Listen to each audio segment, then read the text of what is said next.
Since I became wheelchair-bound due to an accident 2 years ago, the attitude of my husband and his mother had become overtly harsh. "Sorry, but could you get out of this house?" One night, my husband told me abruptly, and for a moment I couldn't understand what he meant. "What do you mean?" "I mean it literally. My mom and I talked it over and decided." "So, asking me to get out means you want a divorce?" "Yes, that's right. I've been thinking that for a long time. We don't need you anymore now that you're not making money." He clenched his fist and spat out the words as if he were spitting blood. "I got it. Thank you for everything. And, thank you for leaving nothing behind in the end." That's all I said, and I left my seat. They would only understand these words a bit later. My name is Emily. After graduating from college, I've been working at the current company for 10 years. All right, I'll go home now. See you tomorrow, you guys. See you tomorrow. I closed my laptop and stood up from my desk. I looked at the clock by the window and found that I had worked 2 hours of overtime. The meeting that started in the afternoon was pushed back. And I ended up spending time preparing meeting materials and responding to emails after working hours. I left the office, took the elevator down to the ground floor. Through the glass automatic doors at the building entrance, I saw that it was already dark outside. After leaving the company's main gate, I checked the train schedule on my phone while heading to the nearest station. As I walked towards the station, I saw 2 colleagues from the same department as my husband, Bob, also heading towards the station. I wonder if Bob has already gotten home. Recently, we stopped talking about our work at home, so I don't even know if Bob's work is busy right now. To be precise, talking about work at home started to visibly sour Bob's mood, so we naturally stopped bringing it up. On the train ride home, I gazed out the view out the window. When Bob and I were dating, we often went home together at the same time to finish work, but for the past year or 2, we have been completely apart. Suddenly, a young couple standing near the door caught my eye. I overhear them, probably college students, happily chatting about the movie they saw the other night. The happy scene overlapped with memories of the past. I managed to pass the sudden surge of emotions by closing my eyes tightly and shutting out the view. "Hi, I'm home." I call out as I open the front door. As I take off my pumps, I notice from the shoes lined up in the entrance that everyone else seems to be home. In the back, the living room door opened, and the sound of flapping slippers was approaching. "Oh, hi Emily. You were late again today, weren't you?" "Hi Doris, sorry for the wait. I'll have dinner ready in a moment." "Well, there's no rush. You must be tired from working late." "No, not really. I had a meeting this afternoon that got pushed back and I'm running late, but I think I'm almost done." Cheerfully responding, I head to the living room with my mother-in-law, Doris. After getting married, Bob and I lived together, but when Bob's father was hospitalized for a health problem, we moved into his parents' house last year and have been living together as a family of 4. "Hi Emily, you had a hard day working late today." "Thank you." My father-in-law, who was reading the newspaper on the living room sofa, greeted me gently. He had suffered an acute subarachnoid hemorrhage last year and underwent emergency surgery. He was in a dangerous condition at one point, but after his discharge and going through rehabilitation, he is now able to live without any problems. He is of a gentle nature, and his friendly and approachable personality had made a good impression on me since the time I first met him before our marriage. He worked as an accounting director until his retirement, so he is well knowledgeable about financial matters. When Bob and I used to visit his home, he often gave me tips on managing household finances. Finished preparing dinner, we all gathered around the dining table. The other day, Alice came to visit us and we had lunch, and I was surprised to see how big her daughter, Rachel, has grown. Oh yes? People say that children in other families seem to grow up faster, right? Alice was as beautiful as ever, and I guess having a child makes us feel more feminine as a mother. That's so nice. Alice is Doris's niece, making her Bob's cousin. Doris frequently shows her disappointment that Bob and I don't have any children. To be honest, I had a hard time with Doris because she didn't seem to be happy that I was working even after we got married, and whenever I saw her, she would imply things like, "I want you to quit a job and let me see my grandkids as soon as possible." Since we started living together, especially on days when I come home late from work, she would bring it up for any reason. Emily, I think you would have had the option of having a child a little earlier. Well, I guess it can't be helped because you're busy with your work. I looked at Bob with a sideways glance as I vaguely phased through the meal, and he just silently kept eating without looking at me. Bob and I were colleagues at work, and we got married in our second year of dating. He wanted me to be a stay-at-home mom if we had kids, but we have never had kids until now, 10 years into our marriage. And we both have been working full-time since the beginning of our marriage. Bob and I had dearly wanted kids, and tried everything from herbal medicine to medical examinations, but we were unable to conceive. Although I feel lonely, I have been working as hard as I can to make up for it, thinking it would be good to continue to live with just the couple. However, at some point, I started to feel an invisible barrier between Bob and me. We should have married each other willingly and walked together trying to make each other happy, but gradually. The temperature in our relationship has been different. It probably started when Bob began having troubles at work. Although Bob did not say anything to me. I had heard from a senior staff member in the same department as him that he seemed to be troubled by the fact that he was not achieving as successfully as his peers around him. Bob is calm by nature and is not a pressure taker, plus he has a habit of pushing himself too hard. Even without words, I could clearly sense his frustration and irritation. However, when I gently tried to discuss the issue with him, he stubbornly refused to share his worries, always insisting, "It's okay, and don't worry about it." Since he continued to refuse to confide in me, there was nothing more I could do, and it was frustratingly helpless not being able to support him. Still, on days off, we would go on trips or relax at home together, valuing our time as a couple. When my attempts at getting pregnant were consistently unsuccessful and I was emotionally drained, he supported me without saying anything. Even though I couldn't solve Bob's current troubles, I was going to be there for him and make time for him to feel at peace. The turning point was probably when I was offered a promotion. My performance on a project was recognized, and I was promoted faster than my peers. Isn't that great? Congratulations, Emily, he had congratulated me, but I'll never forget his expression. With tears almost coming, all I could say was, "Thank you." As my work became busier, the distance between Bob and me only grew. Eventually, the time we spent together decreased, conversations dwindled, and by the time my income surpassed his, we hardly looked each other in the eye. As I watch Bob's back as he finishes his meal and leaves his seat without a single word of conversation, I wonder if I had been able to help him more back then by desperately trying to hang on without fear of rejection. Would we have had a different relationship than we do now? When I opened my eyes, the first thing I saw was the stark white light of fluorescent lamps. After blinking several times, I looked around. It appears that I am lying in a hospital bed. Looking down, I saw an AIB hooked up to my arm and both of my legs in multiple layers of bandages and casts. The moment I tried to move, I felt a pain like I've never felt before in my entire body. Ow. Tears blurred my vision due to the overwhelming pain. My body felt as heavy as lead, and I couldn't seem to move at all. What on earth had happened? I tried to recall the events leading up to the moment before I woke up. This morning, I went to work as usual, finished a meeting and a presentation, and it had been a while since I left work on time. I left the office and was heading to the station when, suddenly, I remembered. During the rush hour, which was busier than usual, I heard the shrill sound of sudden braking behind me. As I turned around, an impact surged through my body. The moment I realized I had been hit by a car, a wave of fear washed over me due to the pain throughout my body. What's happening to my body now?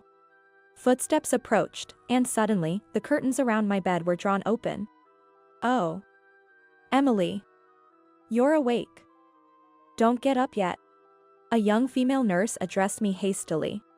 I know you are confused, but your doctor, Dr. Williams, will explain everything to you soon. Please rest easy. Yes. The nurse then left in a hurry. A few minutes later, Dr. Williams arrived and explained the circumstances of the accident and the details of the surgery. Apparently, a truck driver who had fallen asleep at the wheel had veered onto the sidewalk and, unfortunately, hit me from behind. I had been immediately rushed to this hospital after the accident and had been in surgery, which was successfully completed about half a day ago. Well, have you contacted my family? Your husband and his parents, with whom you live, have been informed about the accident and that the surgery went well. However, they all seem to be away and cannot come right away. I see. Thank you so much.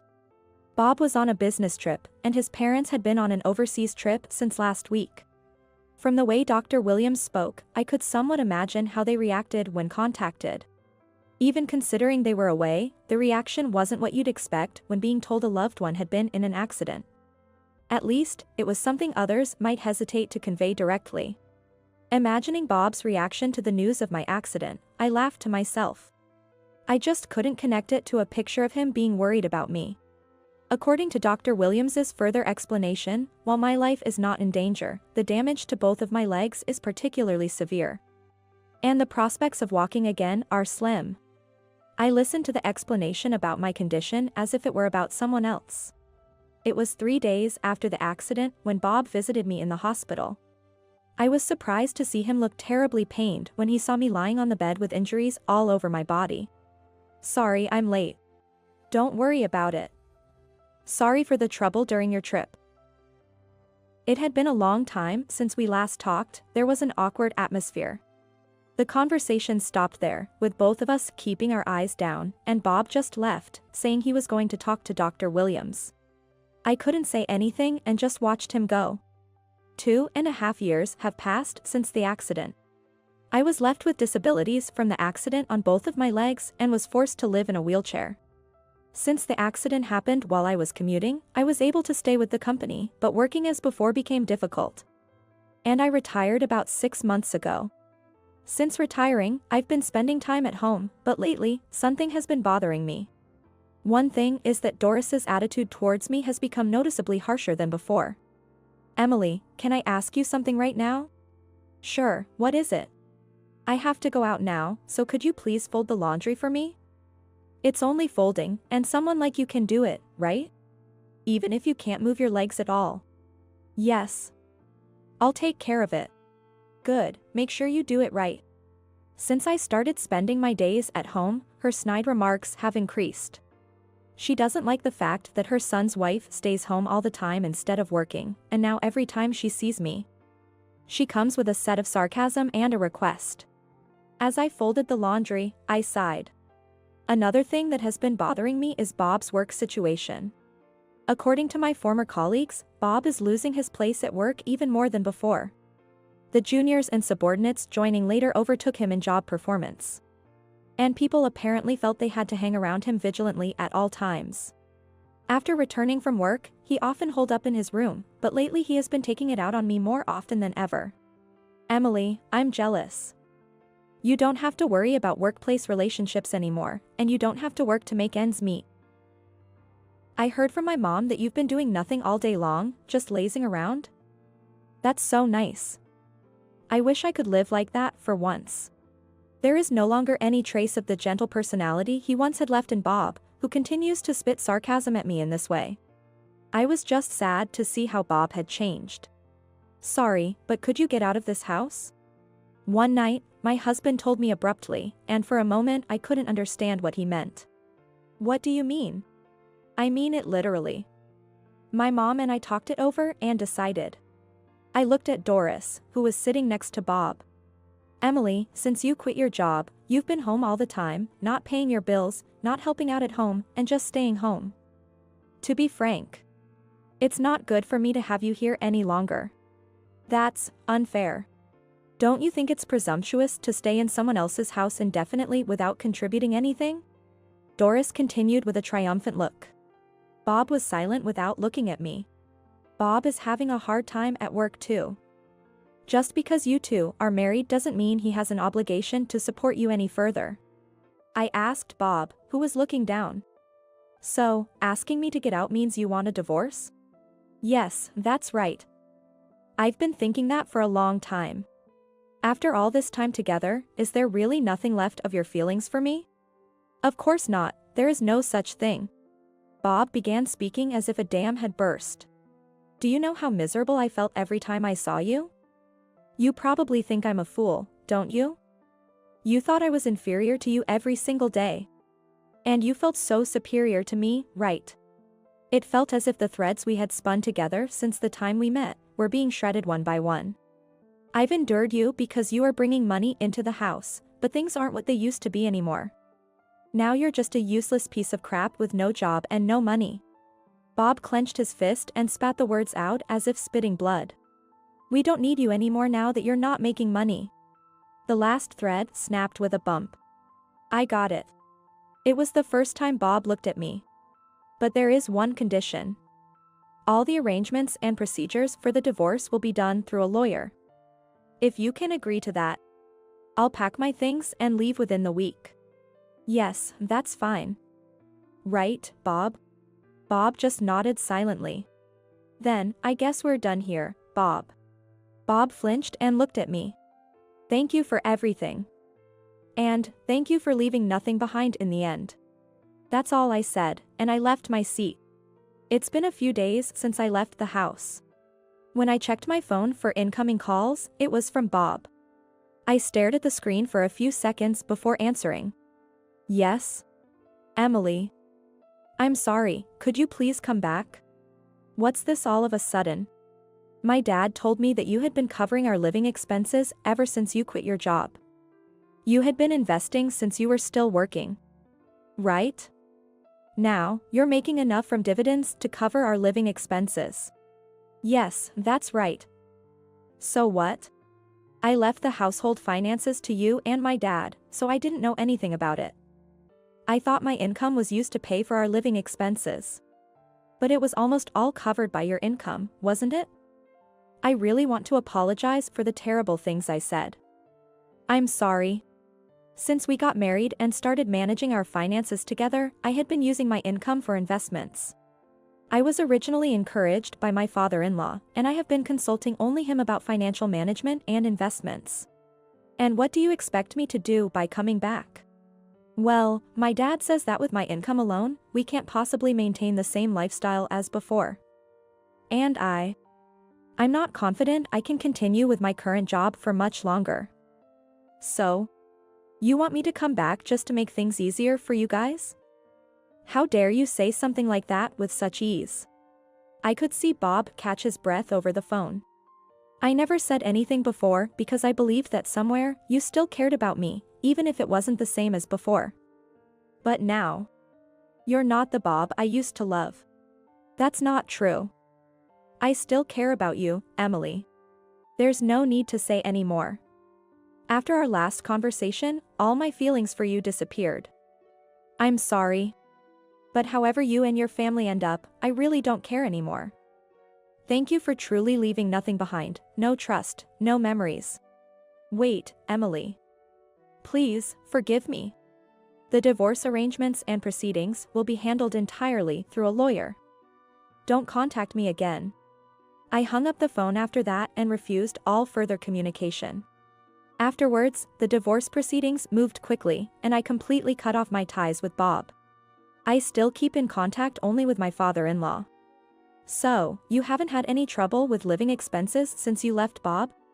No, not at all so far. I'm glad to hear that. Emily, I'm sorry to have caused you so much trouble. When Bob and Doris told me about it later, I couldn't help but yell at them for what they had done. And the way they have treated you over the years, as a family. I should never have overlooked it. I'm sorry I couldn't do anything. Oh no. Please don't worry about it. It is my apologies for the inconvenience to you as well. After I left, it seems there was constant trouble at home. Even without my income. Bob and Doris continued their lavish spending and eventually took out loans against their property because they couldn't reduce their standard of living. Fed up with his wife and son who showed no sign of changing their ways, he recently divorced as well. This has been a good opportunity to rethink my life from now on. I can live comfortably with what I have now. And I'm looking forward to trying new things. Then I smiled brightly.